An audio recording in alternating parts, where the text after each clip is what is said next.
जय हिंद साथियों आज इस वीडियो का विषय बनाने के लिए है कि पूर्व सैनिकों के लिए जो है एक एडवाइजरी जारी की गई है और ये एडवाइजरी बहुत ही ज़रूरी है।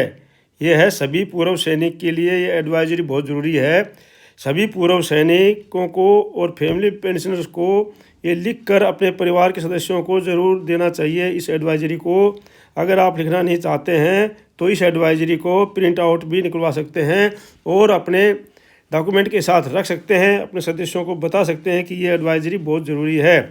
और दूसरा इसमें है विषय NCGSM स्टाफ साइड के सचिव मिश्रा ने क्यों की उच्च फिटमेंट फैक्टर की मांग, इसके बारे में बात करेंगे। तो साथियों चलते हैं इस वीडियो में। सबसे पहले देखते हैं कि क्या एडवाइजरी जारी की है पूर्व सैनिकों के लिए। तो साथियों पूर्व सैनिकों के लिए एडवाइजरी ये है कि action to be taken by NOK of demise of a pensioner, क्योंकि पेंशनर्स के देखो ये तो अटल सत्य है, इसको हम छुपा नहीं सकते।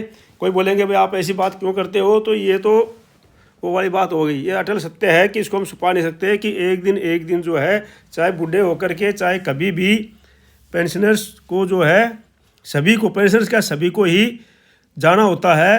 तो उनके नेक्स्ट ऑफ किन के लिए ये एडवाइजरी है कि क्या क्या उनको करना चाहिए। तो ये अच्छी चीज़ें हैं, इसको अपने पास में ज़रूर रखना चाहिए और बताना चाहिए। तो ये एक सैनिक की मृत्यु हो जाने के बाद में नेक्स्ट ऑफ किन जो बचते हैं, उसकी वाइफ बचती है या बच्चे जो भी होते हैं, वाइफ होती है पेंशन के लिए, तो उसके लिए क्या करना ज़रूरी है। तो देखो सबसे पहले बनाना है डेथ ड्यू टू एक्सीडेंट। अगर एक्सीडेंट के लिए हुई है मृत्यु तो lodge FIR and get return permission. तो उसके लिए FIR करके परमिशन लेनी है from police before the rites. और अगर दूसरे कारण से हुई है तो इसकी आवश्यकता नहीं है। फिर क्या करना है, मान लो नेचुरल डेथ है, एज होने के बाद में हो गई है, तो उसके बाद क्या करना है, सबसे पहले obtain medical certificate from doctor with cause of death. किसी भी डॉक्टर से मेडिकल सर्टिफिकेट बनवानी है, जो कि नहीं बनवाते हैं और बाद में दिक्कत हो जाती है। और उसके लिए लिखवाना है cause of death, natural death है या हार्ट अटैक या जो भी है, नेचुरल डेथ हो कुछ भी हो वो जो है लिखवाना है उसमें। उसके बाद arrange last rites to code with nearest of the station headquarter if required and feasible. अगर नज़दीक कोई स्टेशन हेडक्वार्टर है तो उसको अंदर उसको करना है और उसके लिए उसको अरेंज करना है। obtain and make at least 20 copies of death certificate copies of death certificate from the office of the registrar of birth and death municipal authority. Ensure name is same as PPO।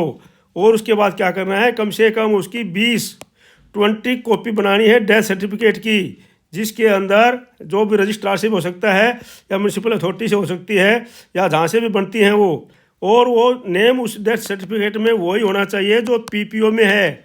Name change में बिल्कुल गलती नहीं होनी चाहिए, थोड़ी बहुत भी। जो PPO में नेम है सेम उसको डेथ सर्टिफिकेट में नेम होना चाहिए। तो वो जो है डेथ सर्टिफिकेट बनानी है कितनी, 20 कॉपी बनानी है।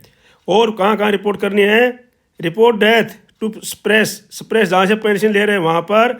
इन case pensioner migrate to SPARSH, अगर स्प्रेस के अंदर माइग्रेट हो गया तो वहाँ पर लॉगिन स्प्रेस को लॉगिन करना है। गो टू सर्विस में जाना है। ये कोई भी बच्चा कर सकता है या कोई भी वो सेंटर वाला कर सकता है। सबसे पहले स्प्रेस को लॉगिन करो, लॉगिन करने के बाद में सर्विस में जाओ और फॉर फैमिली के लिए उसमें रिपोर्ट करना है। Report event start family pension start करनी है, उसमें डेथ रिपोर्टिंग और डेथ की रिपोर्ट करनी है, वो सर्टिफिकेट भेजनी है, जो आपने जो डेथ सर्टिफिकेट बनाई है उसको भेजना है। फीड रिलेवेंट डिटेल्स और सारी डिटेल भरनी है उसमें। Upload copy of death certificate, और डेथ सर्टिफिकेट की कॉपी जो है उसमें अपलोड करना है। कैंसिल्ड चेक एटसेट्रा, और अकाउंट का कैंसिल्ड चेक भरना है, अकाउंट नंबर का। Request will be approved by PCDA, और PCDA से वो अप्रूव होगी रिक्वेस्ट।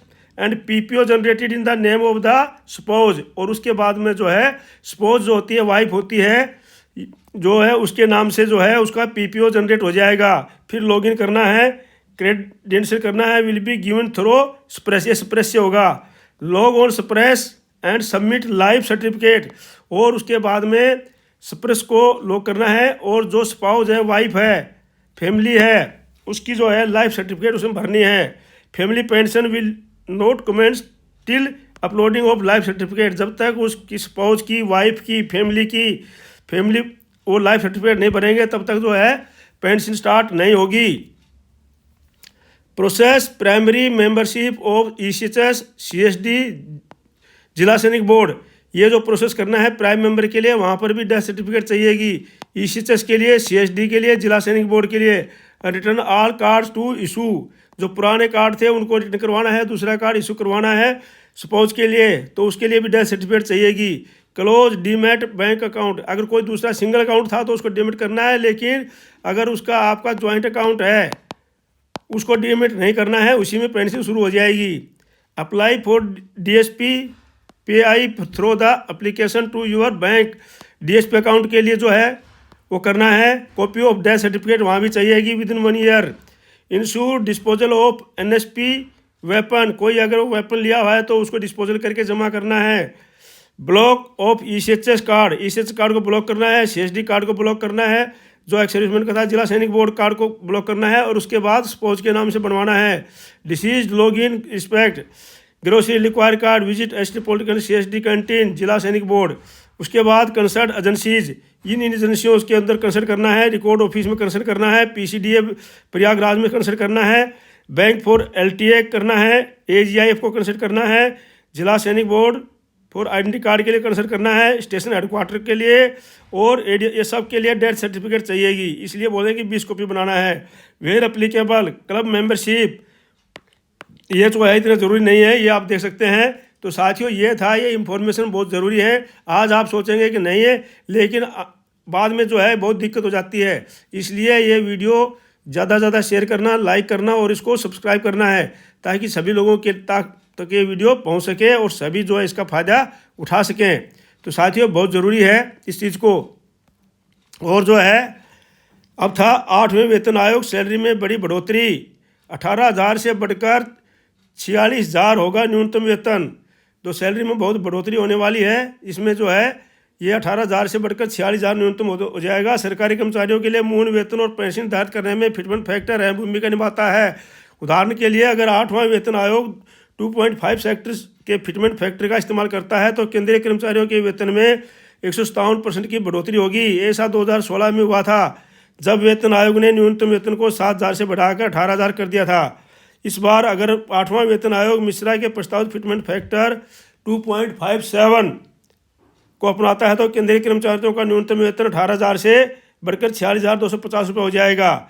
न्यूनतम वेतन भी 9,000 से बढ़कर 23,130 हो जाएगी।